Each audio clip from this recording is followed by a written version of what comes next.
Shalom Bapak Ibu yang dikasihi oleh Tuhan Yesus Kristus. Semoga kita semua dalam keadaan sehat dan tentunya sukacita. Kembali lagi kita bertemu dalam Renungan Harian GKI Kebon Jati bersama saya Frida.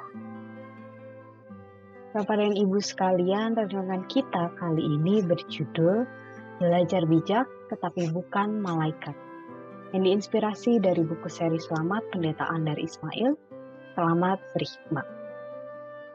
Saudara sekalian, setiap orang pasti pernah berjuang, setidaknya bagi kehidupan mereka sendiri.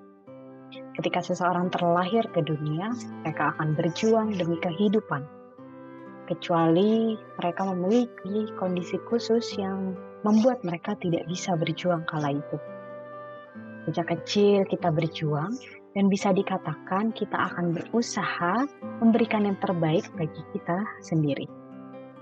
Maka rasa aku dalam diri kita sangat besar. Dan seharusnya atau juga sebaiknya kita terus belajar untuk tidak membesarkannya. Rasa aku yang besar biasanya dimiliki seorang anak ketika mereka bertemu dengan teman sebayanya atau dengan saudara mereka. Dan tentunya kita sebagai orang dewasa memiliki tanggung jawab untuk mengajari mereka. Hingga pada akhirnya, seorang anak akan bertambah usia dan mempelajari berbagai hal. Berbagai hal yang membuat mereka bisa membaur dengan lingkungan sosial yang ada di sekitar mereka. Secara teori kita bisa mengatakan demikian. Akan tetapi pada praktiknya ada juga orang yang sulit untuk belajar. Berapa dari kita yang sudah dewasa, secara sadar atau tidak, terkadang tetap memiliki rasa aku yang tinggi. Lalu mau menjadi nomor satu, tidak peduli segala situasi maupun kondisi di sekitar mereka. Sehingga meskipun dikatakan sudah dewasa, namun tidak dengan tindakan dan tutur kata mereka. Dan sekarang, saat ini kita mau melihat seringkali dewasanya seseorang dikaitkan dengan sifat bijak dalam berbagai hal.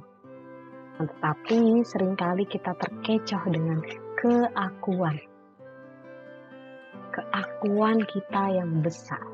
Kita meminta supaya menjadi bijak dan baik dalam segala hal.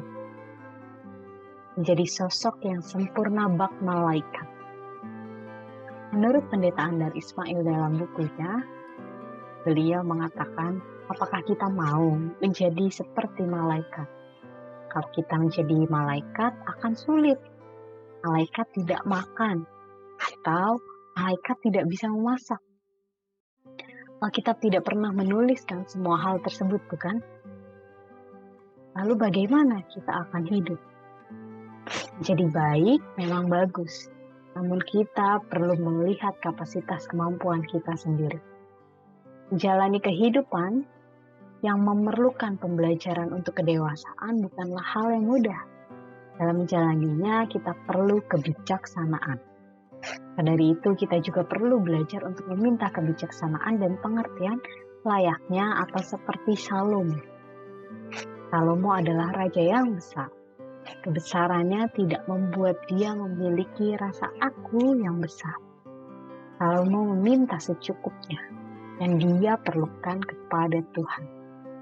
Dalam surat 2 Tawaris 1 ayat 1-17, kita bisa melihat kisah seorang Raja Salomo yang meminta hikmat dan pengertian kepada Tuhan.